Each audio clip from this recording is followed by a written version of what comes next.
3 दिन से मुंबई में राजनीतिक हलचल मची हुई है। महायुति गठबंधन के विधायक होटलों में कैद थे। बीजेपी विधायक कोलाबा इलाके के होटल प्रेसिडेंट में रुके हुए थे, जहां एक कमरे का किराया 15,000 रुपए है। शिवसेना शिंदे गुट के विधायकों को बांद्रा के ताज लैंड्स एंड होटल में ठहराया गया।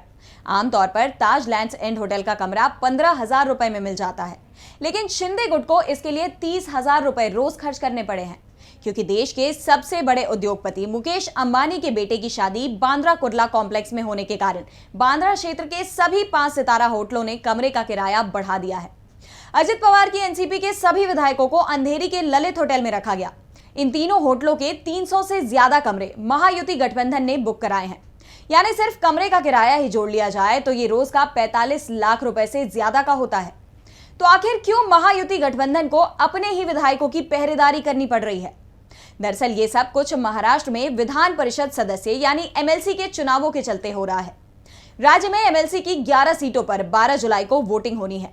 अगर 11 उम्मीदवार ही मैदान में होते तो चुनाव की कोई जरूरत ही नहीं होती, लेकिन उम्मीदवार 12 हैं, जिस कारण से चुनाव हुआ। बीजेपी की तरफ से 5, अजित पवार की एनसीपी और शिंदे की शिवसेना ने 2-2 उम्मीदवारों को उतारा है, जबकि महाविकास अघाड़ी की तरफ से कांग्रेस, शिवसेना, यूबीटी का 1-1 और शरद पवार के समर्थन से शेतकारी कामगार पार्टी के जयंत पाटिल चुनाव लड़ रहे हैं। ऐसे में किसका पलड़ा भारी है और कितने वोट एक उम्मीदवार को चुनाव जिता सकते हैं, पहले उस पर नजर डालते हैं। महाराष्ट्र विधानसभा की सदस्य संख्या 288 है, लेकिन इस समय 14 सीटें खाली हैं। ऐसे में 274 विधायक ही वोट डालेंगे।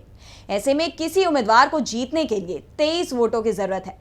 अब बात करते हैं कि किस दल के पास कितनी सीटें हैं। पहले सत्ताधारी दल महायुति की बात करते हैं तो महायुति में बीजेपी के 103 विधायक हैं, शिवसेना के 38 और एनसीपी के 40 विधायक हैं। यानी महायुति के पास 181 विधायक है। निर्दलीय और छोटी पार्टियों के 22 विधायकों के समर्थन का दावा महायुति गठबंधन की तरफ से किया गया है। तो दूसरी तरफ एमवीए के खेमे को देखें तो एमवीए में कांग्रेस के 37 विधायक हैं, शिवसेना यूबीटी के 16, एनसीपी एससी के 12 विधायक हैं। यानी 65 विधायक एमवीए के पास हैं, जबकि 3 उम्मीदवार जिताने के लिए उन्हें 69 विधायक चाहिए। तो दूसरी तरफ महायुति को अपने सभी 9 उम्मीदवार जिताने हैं तो उसे 207 वोटों की जरूरत है, जबकि उसके पास 203 विधायक हैं। यानी 4 वोट महायुति के पास कम है, जबकि एमवीए के पास भी 4 वोटों की कमी है।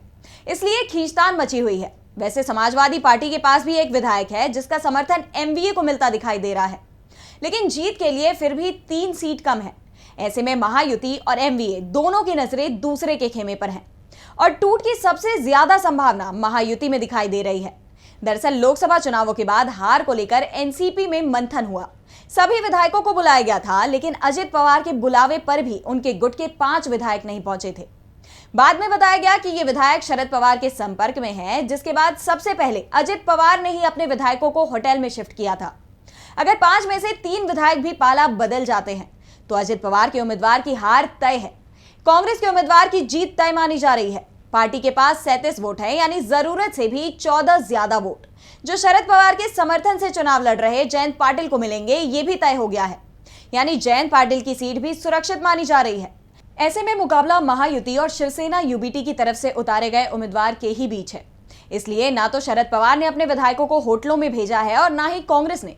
हाँ, उद्धव ठाकरे जरूर अपने विधायकों को एकजुट रखे हुए हैं, लेकिन निश्चिंत वो भी दिखाई दे रहे हैं, क्योंकि वो तय मानकर चल रहे हैं कि उनके उम्मीदवार मुकुंद नार्वेकर आसानी से चुनाव जीत जाएंगे और शायद सबसे ज्यादा वोट भी उनको ही मिलेंगे।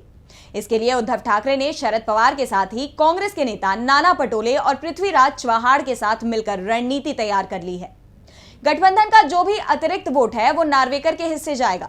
बीजेपी की सबसे बड़ी चिंता यह है कि हाल ही में लोकसभा चुनाव में महाराष्ट्र में एमवीए को बड़ी जीत मिली थी। 48 सीटों में से एमवीए को 31 और महायुति को 17 सीटों पर जीत मिली थी। इसके बाद बीजेपी, एनसीपी और शिवसेना के विधायक घबराए हुए हैं। अजित और शिंदे गुट के विधायक घर वापसी की कोशिश में जुटे हुए हैं और जो खबरें हैं उसमें साफ है कि जिन विधायकों को घर वापसी यानी शरद पवार और उद्धव ठाकरे की तरफ से वापसी के लिए हरी झंडी मिल चुकी है, वो क्रॉस वोटिंग करेंगे। इसलिए बीजेपी और उसके सहयोगी ने विधायकों को होटल में बंद किया। लेकिन इस बार पाला बदल के इस खेल में बीजेपी बुरी तरह से हार रही है, क्योंकि 3 महीने बाद ही महाराष्ट्र में विधानसभा चुनाव है। इसलिए किसी भी विधायकों को अपनी सदस्यता खोने की चिंता नहीं है। चिंता है 3 महीने बाद होने वाले चुनाव को जीतकर फिर से विधायक बनने की। और इस समय जीत की तरफ बढ़ता जो खेमा दिखाई दे रहा है वो एमवीए का खेमा है। इसलिए विधायकों की पहली कोशिश एमवीए की टिकट पर चुनाव लड़कर विधायक बनने की है और इसी के चलते बीजेपी और उसके सहयोगियों के पसीने छूट रहे हैं।